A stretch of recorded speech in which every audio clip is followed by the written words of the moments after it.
Here in New England, there's this phrase. It's called Yankees Suck. And it's mostly in eastern New England. So, say, like east of the Connecticut River. No matter what, right or wrong, Yankees suck.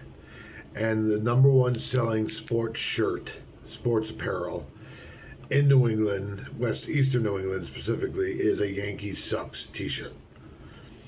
So it doesn't matter if the Red Sox suck, just as long as you know that the Yankees suck.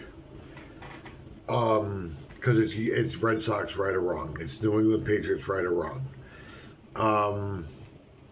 And a lot of people are like that in sports. A lot of people are like that in life. Like Insane Clown Posse fans. So ICP right or wrong. My country right or wrong. Specifically with professional wrestling, it's pro wrestling right or wrong. Pro wrestling, pro wrestling, pro wrestling. I've never had that opinion about anything, especially something or someone that wasn't paying me to have that opinion. And I think it's bizarre, for one thing, that pro wrestling fans are professional wrestling right or wrong, no matter what. There are people that are in professional wrestling right now.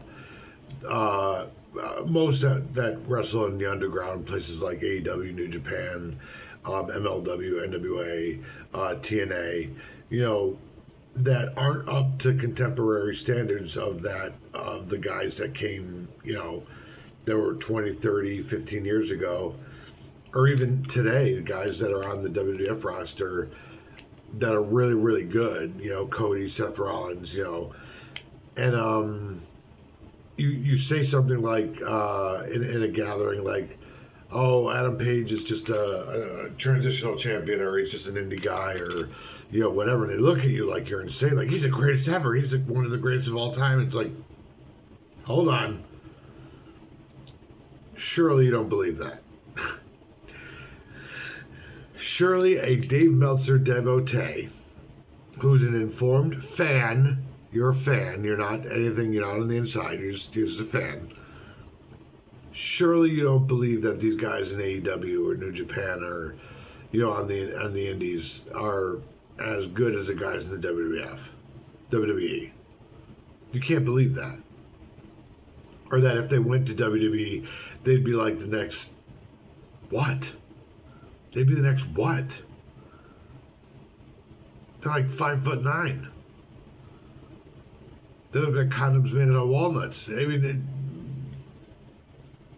who are you kidding?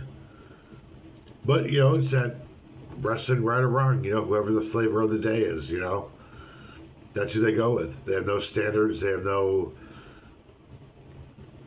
they have no standards.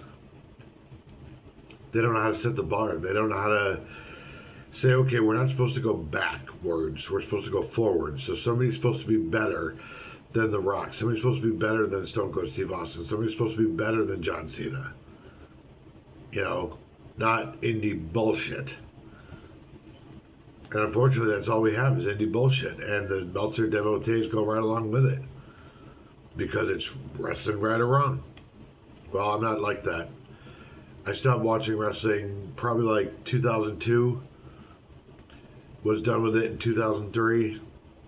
Got conned and backed into it for a couple of shots in 2010. And I just never really cared. If there's a guy that's attractive or something, I'll watch him for a couple of minutes just to watch him move around and just perv over him. But as far as like being a wrestling fan right now, no, I'm not a wrestling fan right now. I'm not a wrestling do or die type of person. I'm not a Giants fan do or die. I'm not a, Cubs fan do or die. I'm not anything do or die. I'm not even a my country do or die. Or right or wrong. I would never do that. It's not my personality. I feel sorry for people who it is, because that's some deep-rooted childhood shit, in my opinion. Same with well, we won't go there, but yeah, some pretty deep-rooted shit And you hate to say that somebody needs to go into therapy to get over their professional wrestling addiction, but yeah, some people do.